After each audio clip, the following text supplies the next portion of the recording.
ನಮಸ್ಕಾರ ಸ್ನೇಹಿತರೆ. ಬದುಕಲು ಕಲಿಯಿರಿ ಪುಸ್ತಕದ ಇಂದಿನ ಭಾಗ ಉದ್ಯಮದಿಂದ ಉನ್ನತಿ. 8 ಗಂಟೆಗಳಿಗೂ ಹೆಚ್ಚು ಕಾಲ ಕೆಲಸದಲ್ಲಿ ಮಗ್ನನಾಗಿದ್ದು ನಗುಮುಖದಿಂದ ಮನೆಗೆ ಮರಳುವ ಯುವಕನೊಬ್ಬನ ಪರಿಚಯ ನನಗಿದೆ.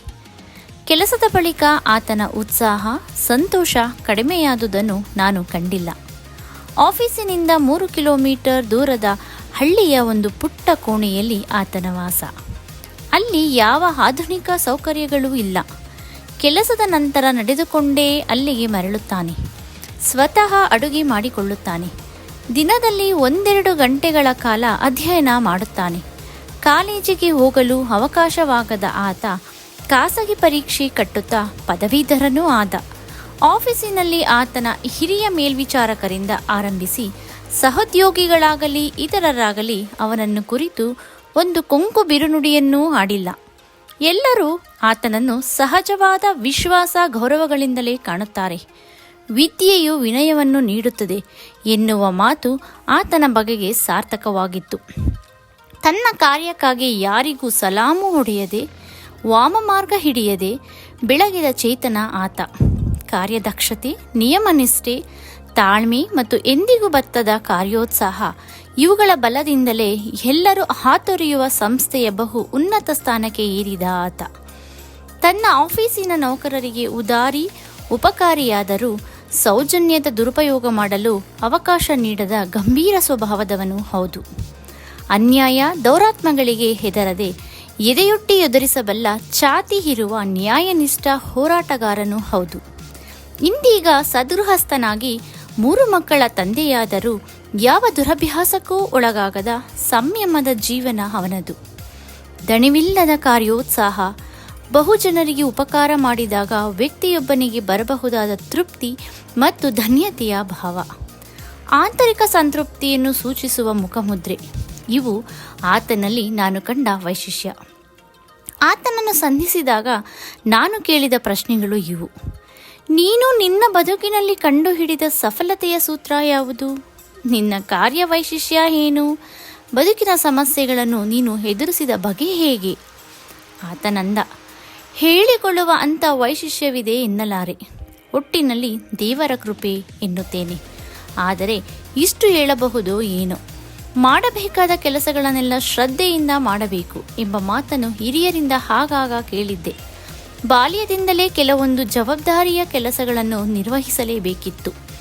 ಅದನ್ನು ಸರಿಯಾಗಿ ನಿರ್ವಹಿಸದಿದ್ದಲ್ಲಿ ನಿಂದೆ, ಬೈಗಳು, ಅಪವಾದಗಳಿಗೆ ಗುರಿಯಾಗುವ ಸಂಭವವಿತ್ತು. ಮಾನಸಿಕ ಚಂಚಲತೆ, ಚಪಲತೆಗಳಿಗೆ ಕೊರತೆ ಇರದಿದ್ದರೂ ಅಪವಾದ, ನಿಂದೆಗಳಿಂದ ತಪ್ಪಿಸಿಕೊಳ್ಳಲು ಕೆಲಸ ಮಾಡಿದೆನೆಂದು ತೋರುತ್ತದೆ. ಯಾರೋ ಹುಡುಗ ಚೆನ್ನಾಗಿ ಕೆಲಸ ಮಾಡುತ್ತಾನೆ ಎಂದು ಪರೋಕ್ಷದಲ್ಲಿ ಹೇಳಿದ ಮಾತು ಕಿವಿಗೆ ಬಿತ್ತು. ಅದು ಉತ್ಸಾಹದ ಗರಿಗೆ ತರಲು ಸಹಾಯ ಮಾಡಿರಬಹುದು.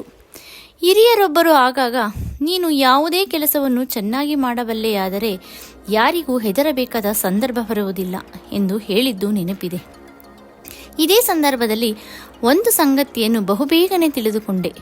ಕೆಲಸವನ್ನು ಚೆನ್ನಾಗಿ ನಿರ್ವಹಿಸಲು ಕಲಿತವನ ಪಾಲಿಗೆ ಆತ್ಮವಿಶ್ವಾಸ ಅಪಾರ ಮಟ್ಟದಲ್ಲಿ ವೃದ್ಧಿಯಾಗುತ್ತದೆ, ಸ್ವಂತಿಕೆ ಬೆಳೆಯುತ್ತದೆ, ಇತರರಿಗೆ ಮಾರ್ಗದರ್ಶನ, ಉಪಕಾರ ಮಾಡುವ ಅವಕಾಶಗಳು ದೊರಕುತ್ತವೆ, ಸೋಲನ್ನು ಎದುರಿಸುವ ಸಾಮರ್ಥ್ಯ ಉಂಟಾಗುತ್ತದೆ. ಮೇಲಿನ ಸ್ಥಾನಗಳಿಗೆ ಏರಲು ಸ್ವಾಭಾವಿಕವಾಗಿ ಬಾಗಿಲು ತೆರೆದಂತಾಗುತ್ತದೆ. ದಕ್ಷತೆಯ ದುಡಿಮೆಯಿಂದ ದೊರಕುವ ಒಂದು ಸಣ್ಣ ಯಶಸ್ಸು, ವಿಜಯವು ಮುಂದಿನ ಪ್ರಗತಿಗೆ ಪ್ರೇರಕವಾಗುತ್ತದೆ. ಅಹಂಕಾರ, ಅಭಿಮಾನ, ಉಣಜಂಬಗಳಿಲ್ಲದಿದ್ದರೆ ತಡವಾಗಿಯಾದರೂ ಸಹೋದ್ಯೋಗಿಗಳ ಕ್ರಮೇಣ ಮೇಲಾಧಿಕಾರಿಗಳ ಮತ್ತು ಜನರ ವಿಶ್ವಾಸ ಗೌರವಗಳು ಅವರು ಬಾಯಿ ಬಿಟ್ಟು ಹೇಳದಿದ್ದರೂ ಲಭಿಸಿಯೇ ಲಭಿಸುತ್ತವೆ. ಇದರ ಜೊತೆಗೆ ದಿನದಿನವೂ ನಮ್ಮ ಕಾರ್ಯಸಾಮರ್ಥ್ಯ ಹೆಚ್ಚುತ್ತಾ ಹೋಗುತ್ತದೆ. ಚೆನ್ನಾಗಿ ದುಡಿಯುವವರಿಗೆ ಕೆಲವೊಮ್ಮೆ ಕೆಲಸದ ಹೊರೆ ಹೊರಿಸುತ್ತಾರೆ ಎಂದು ಕೇಳಿದ್ದೇನೆ. ಬಗ್ಗಿದವನಿಗೆ ಒಂದು ಗುತ್ತು ಹೆಚ್ಚು ಎಂದಂತೆ. ಹೌದು, ಹೊರೆಯಾಗುವುದು ಹೌದು. ಮೊದಲು ಇಂಥ ಸಣ್ಣ ಪುಟ್ಟ ತಲೆನೋವು ಇರುವ ಹೊರೆ ಹೊರಲು ಸಿದ್ಧರಿರಬೇಕು. ಇಂಥ ಸಂದರ್ಭಗಳಲ್ಲಿ ಕೆಲವೊಮ್ಮೆ ಸೋತಂತೆ ಎನಿಸಿದರೂ ತಾಳ್ಮೆ ಇದ್ದರೆ, ಅದನ್ನು ನಮ್ಮ ಕಾರ್ಯ ಸಾಮರ್ಥ್ಯಕ್ಕೆ ಸವಾಲಾಗಿ ಸ್ವೀಕರಿಸಿದರೆ ಅದು ಸೋಲಲ್ಲ ಎಂದೇ ನನ್ನ ಅನುಭವ. ಕೆಲಸದ ಬಗ್ಗೆ ಒಂದು ಸಿದ್ಧಾಂತವನ್ನು ಆವಿಷ್ಕರಿಸಿದ್ದೇನೆ. ಉದ್ಯೋಗವೆಂದರೆ ಕೇವಲ ಹೊಟ್ಟೆ ಹೊರೆದುಕೊಳ್ಳಲು ಮಾಡುವ ಒಂದು ದುಡಿಮೆ ಮಾತ್ರವಲ್ಲ, ಪ್ರತಿಯೊಬ್ಬನ ಅಂತರ್ಯದಲ್ಲೂ ಅಡಗಿರುವ ಆನಂದದ ಬುಗ್ಗೆಯನ್ನು ತಡೆಹಿಡಿಯುವ ಅಡ್ಡಗೋಡೆಯನ್ನು ದೂರಕ್ಕೆ ಸರಿಯುವ ಉಪಾಯವೇ ಕೆಲಸ. ಆ ಉದ್ಯೋಗ ಈ ಉದ್ಯೋಗವೆಂದಿಲ್ಲ. ಪಾಲಿಗೆ ಬಂದ ಯಾವ ಕೆಲಸವನ್ನೇ ಆಗಲಿ ಪೂರ್ಣ ಏಕಾಗ್ರತೆಯಿಂದ ಮಾಡಿದರೆ ಮನುಷ್ಯರ ಹೃದಯದಲ್ಲಿ ಆನಂದ, ಸಂತೃಪ್ತಿ ಹೊಕ್ಕುತ್ತವೆ. ಕೇವಲ ಸಂಬಳ, ಬಡ್ತಿಗಳಿಂದಲೇ ನಮ್ಮ ಕೆಲಸದ ಗುಣಮಟ್ಟ ವೃದ್ಧಿಯಾಗುತ್ತದೆ ಎನ್ನುವುದು ಸುಳ್ಳು. ಕೆಲಸದ ಬಗೆಗಿನ ದೃಷ್ಟಿಕೋನ ಮತ್ತು ದಕ್ಷತೆಯ ನಿರ್ವಹಣೆಗಳಿಂದ ಅದು ವೃದ್ಧಿಯಾಗುತ್ತದೆ. ಕೈಗೊಂಡ ಕಾರ್ಯದಲ್ಲಿ ಪೂರ್ಣ ಮನಸ್ಸು ಕೊಟ್ಟು ಅತ್ಯುತ್ತಮ ಸಿದ್ಧಿ ಪಡೆದರೆ ನೈಜ ಆನಂದ ಲಭ್ಯವಾಗುವುದೆಂಬುದನ್ನು ತಿಳಿದಾತ ಅದು ಎಷ್ಟು ಸಣ್ಣ ಕೆಲಸವಾದರೂ ತನ್ನ ಪಾಲಿನ ಕರ್ತವ್ಯವನ್ನು ಅಸಡ್ಡೆಯಿಂದ ಮಾಡಲಾರೆ. ನಾನು ಕೇಳಿದೆ, ಈ ಮಾತು ಕೇವಲ ಯಾಂತ್ರಿಕ ಮತ್ತು ಏಕತಾನತೆಯ ಕೆಲಸದಲ್ಲೂ ಸಫಲವಾಗುತ್ತದೆಯೇ? ಸೃಜನಾತ್ಮಕ ಕೆಲಸಗಳಲ್ಲಿರುವ ಸಹಜ ಆನಂದ ಸ್ಫೂರ್ತಿಗಳು ಬೋರ್ ಎನ್ನಿಸುವ ಕೆಲಸ ಯಾಂತ್ರಿಕವಾದ ಕೆಲಸಗಳಲ್ಲೂ ಲಭಿಸುತ್ತವೆಯೇ? ಸ್ವಲ್ಪವೂ ಯಾಂತ್ರಿಕತೆ ಇಲ್ಲದ ಸೃಜನಾತ್ಮಕ ಕೆಲಸವೆಂಬುದೊಂದೇ ಇದೆಯೇ ಎಂಬುದು ನನಗೆ ತಿಳಿಯದು. ಪ್ರತಿಯೊಂದು ಪ್ರತಿಭೆಯ ಹಿಂದೆ, ಕಲಾಕೃತಿಯ ಹಿಂದೆ ಶ್ರಮವಿದ್ದೇ ಎಲ್ಲವೇ?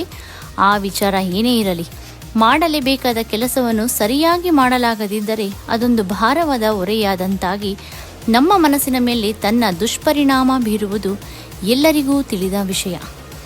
ನೀರಸವೆನಿಸಿದರೂ ಕರ್ತವ್ಯವನ್ನು ಉತ್ತಮ ರೀತಿಯಲ್ಲಿ ಮಾಡಿ ಮುಗಿಸಿದಾಗ ಶಾಂತಿ, ಸಮಾಧಾನ, ಸಂತೃಪ್ತಿಯ ಭಾವನೆಯುಂಟಾಗುವುದು ಎಲ್ಲರ ಅನುಭವಕ್ಕೆ ಬರುವ ವಿಚಾರವೇ. ಪಾಲಿಗೆ ಬಂದ ಕೆಲಸವನ್ನು ಅತ್ಯುತ್ತಮ ರೀತಿಯಲ್ಲಿ ನಿರ್ವಹಿಸುವ ಅಭ್ಯಾಸವನ್ನು ನೀವು ಗಳಿಸಿಕೊಂಡಿದ್ದೀರಾ? ಆ ಅಭ್ಯಾಸ ನಿಮ್ಮ ಸತ್ವಶಕ್ತಿಗಳನ್ನು ಅಪಾರ ಮಟ್ಟದಲ್ಲಿ ಹೆಚ್ಚಿಸಬಲ್ಲದು. ಕೆಲಸದ ಗುಣಮಟ್ಟ ಹೆಚ್ಚಿದಂತೆ ನಿಮ್ಮ ವ್ಯಕ್ತಿತ್ವದ ಗುಣಮಟ್ಟವೂ ವೃದ್ಧಿಯಾಗಲೇಬೇಕು.